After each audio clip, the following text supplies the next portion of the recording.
तो महाराष्ट्र चुनाव में इस बार कई ऐसे मुद्दे देखने को मिले हैं जिसको लेकर जनता के बीच सही तरीके से मैसेज किया जाना चाहिए। सरकार बनेगी तो जनता के लिए क्या करेगी, विपक्ष ये मैसेज देने में कहीं सक्षम नहीं रहा है, सफल नहीं रहा है। तो वहीं दूसरी ओर बीजेपी का ये भी आरोप है कि विपक्ष के नेता लगातार जनता को बरगलाने की कोशिश कर रहे हैं, उनसे गलत वादे कर रहे हैं। चलिए बढ़ते हैं आगे और बात अब कर लेते हैं झारखंड की, क्योंकि महाराष्ट्र में तो चुनाव है ही, लेकिन झारखंड में भी चुनाव है।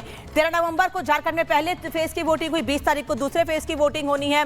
तो वहीं दूसरी ओर अब झारखंड ऐसा लग रहा है कि पश्चिम बंगाल की राह पर चल पड़ा है, क्योंकि पश्चिम बंगाल में अब तक चुनावों में हिंसा देखने को मिल रही थी। चुनाव हो या उपचुनाव हो, लगातार पश्चिम बंगाल में हिंसा देखने को मिलती थी, लेकिन अब झारखंड में भी हिंसा देखने को मिली है, क्योंकि पाकुड़ से आजसू प्रत्याशी के ऊपर बम से हमला किया गया है। इसीलिए यह कहा जा रहा है कि क्या पश्चिम बंगाल की हरकतें, पश्चिम बंगाल की आदत जो वहां चुनाव होते हैं और वहां भड़काने की कोशिश की जाती है, क्या पश्चिम बंगाल से सटे हुए लगे हुए झारखंड में भी वही हालात बन गए हैं? क्योंकि हमले के बाद कई सवाल उठ रहे हैं। बताया जा रहा है कि आजसू प्रत्याशी ने बीजेपी दफ्तर में घुसकर अपनी जान बचाई है, नहीं तो उनको नुकसान हो सकता था। रिपोर्ट देखिए।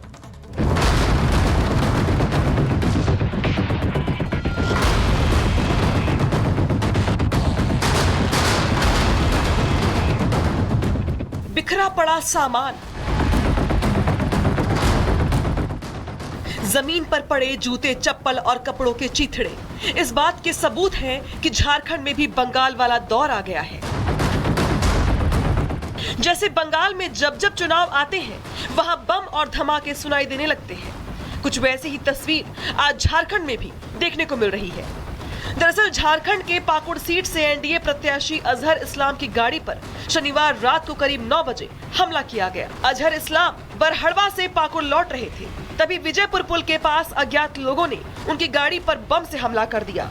इस हमले में अजहर इस्लाम को चोट तो नहीं आई, लेकिन उनकी गाड़ी को बहुत नुकसान पहुंचा है। इस हमले के बाद पुलिस ने जांच शुरू कर दी है। पुलिस अब ये पता लगाने में जुटी है कि इस हमले के पीछे कौन है और किसने इस वारदात को अंजाम दिया है। Bureau report, Republic Bharat. Jharkhand में चुनाव में हिंसा देखने को मिली तो हिमाचल प्रदेश में हंगामा हुआ है। शिमला में रामकृष्ण मिशन आश्रम में हंगामा हुआ है। हिमाचल प्रदेश के शिमला में रामकृष्ण मिशन आश्रम में भारी हंगामा हुआ है। यहां रामकृष्ण मिशन और ब्रह्म समाज के अनुयायियों के बीच टकराव हो गया है।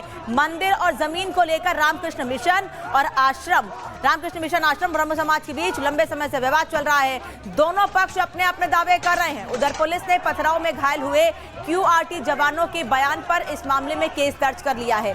पुलिस आश्रम परिसर में पथराव करने वाले लोगों की पहचान कर रही है। रामकृष्ण मिशन आश्रम शिमला के सचिव स्वामी तन्मिहानंद ने कहा है कि ब्रह्म समाज ने वर्ष 2014 से मंदिर को धार्मिक कार्यों के लिए रामकृष्ण मिशन को दे रखा है और तब से यह प्रक्रिया चल रही है। मंदिर के माली विशाल शर्मा और कुछ यूनियन नेता कालीबाड़ी में सम्मेलन कर रहे थे, इसी दौरान ये हंगामा हुआ है। ये दो तस्वीरें इस वक्त आप देख रहे हैं कि वहां मौजूद लोगों पर तो हमला किया ही गया है, लेकिन जो क्यूआरटी के जवान वहां पर थे, जो सुरक्षा के लिए तैनात किए गए लोग थे, उनसे भी मारपीट की गई है। अब उन्हीं के बयान पर आगे कार्रवाई की जा रही है कि किन लोगों ने पहले वहां आकर माहौल खराब करने की कोशिश की, किन लोगों ने वहां पर हंगामा किया है, और उसके बाद पूरे मामले में कार्रवाई की जाएगी, यह कहा जा रहा है।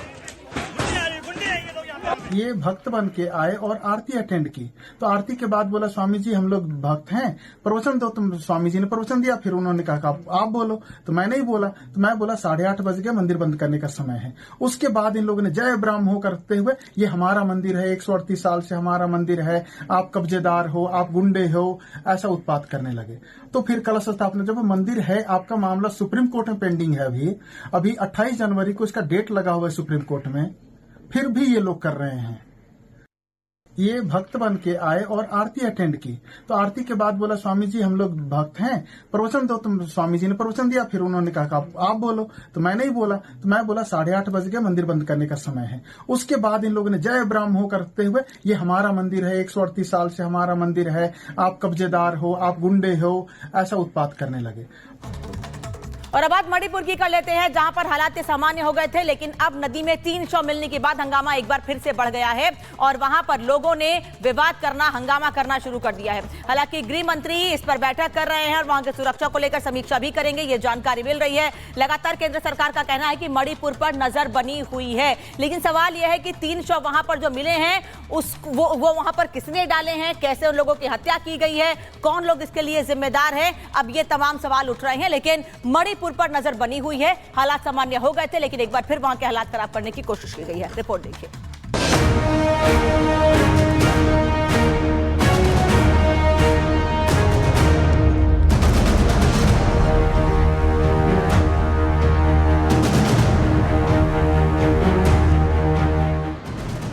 हत्या, तोड़फोड़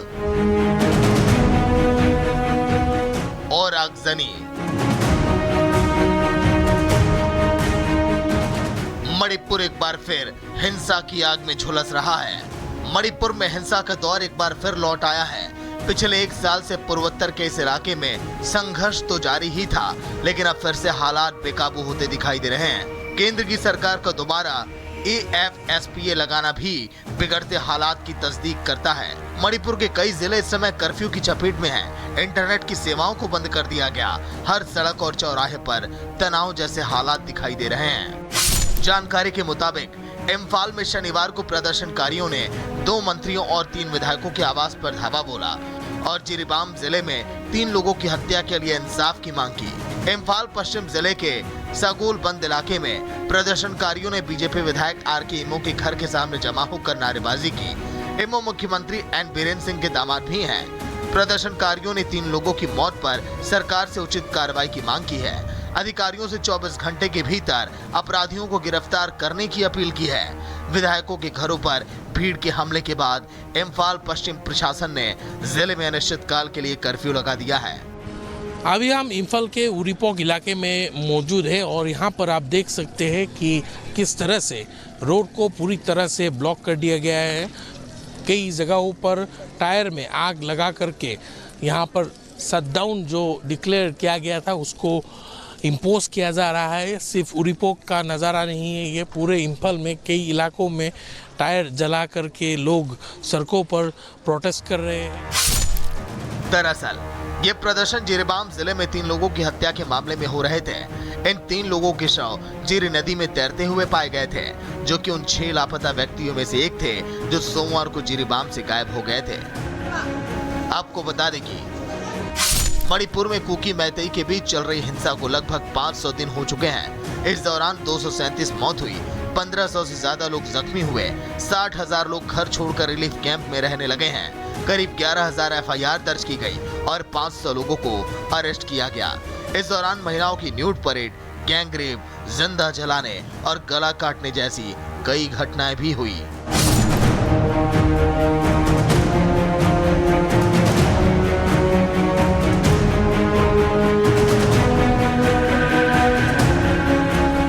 अब मणिपुर 2 हिस्सों में बढ़ चुका है। पहाड़ी जिलों में कुकी है और मैदानी जिलों में मैतेई। दोनों के बीच अब सरहदें खींची हैं, जिन्हें पार करने का मतलब है मौत। Bureau report, Republic Bharat.